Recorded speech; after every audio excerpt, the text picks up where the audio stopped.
In the beautiful land of Lydia, there lived a young woman named Mira. She was neither a goddess nor a princess, just an ordinary girl from a humble family.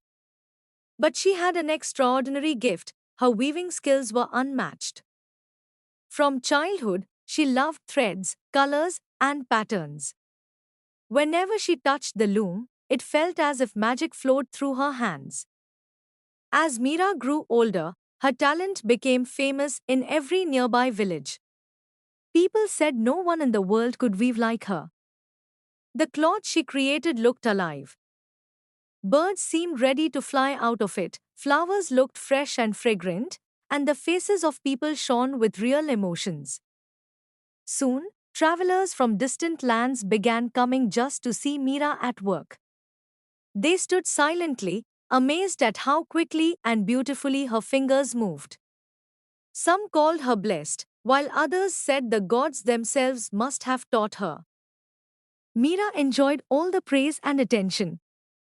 But slowly, pride entered Mira's heart. She no longer thanked anyone for their kindness. Instead, she began believing she was greater than everyone else. One day, surrounded by a crowd, she proudly declared, "Even Devi Saras, goddess of wisdom and weaving, cannot create work better than mine." The people around her gasped in shock. Some covered their mouths in fear, while others warned her not to insult the gods. But Mira only laughed louder. She believed her talent made her stronger than divine power itself. Far above in the heavens, Devi Saras heard every word. She was wise and patient, but she could not ignore such arrogance. Instead of punishing Mira immediately, she decided to give her one chance to show humility. So the goddess came down to earth disguised as an old woman with silver hair and a walking stick. The old woman approached Mira gently and said, "Child, talent is a blessing, but pride can destroy it. Do not compare yourself to the gods. Ask forgiveness, and you will live in peace." Mira looked at the old woman and laughed mockingly. "Why should I ask forgiveness? If the goddess has courage, let her come herself. I will prove that I am the better weaver." At once, the old woman's form began to change. A bright golden light filled the room. Her bent back straightened, her clothes became shining robes, and in her hands appeared an owl and a spear. Everyone fell to their knees in fear. It was Devi Saras herself. Without another word, two looms were placed side by side, and the great contest began. The room became silent except for the sound of threads moving and wooden frames clicking. Everyone watched carefully, knowing this moment would be remembered forever. Devi Saras began first.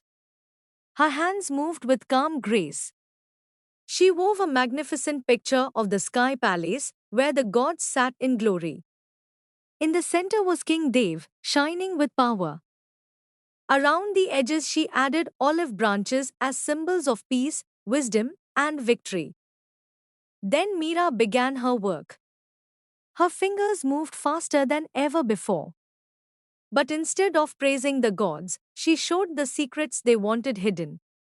She wove stories of King Dev tricking people by changing into animals, birds, and golden light. Her cloth showed sorrow, pain, and injustice. When both works were finished, the people were speechless. Devi Saras' weaving was glorious, but Mira's was equally perfect. Every detail was sharp, bright, and alive. Even the goddess could find no flaw in it. But perfection did not calm the goddess. Instead, her anger burned hotter. Furious that a mortal had challenged and exposed the gods, Devi Saras tore Mira's cloth into pieces. Then she struck Mira's face before the crowd. Mira's pride shattered in an instant. Tears filled her eyes. She ran away in shame, unable to bear the humiliation. In despair, she tried to end her own life. But before she could do so, Devi Saras appeared once more and stopped her. The goddess said, "You will live, but you will remember this lesson forever.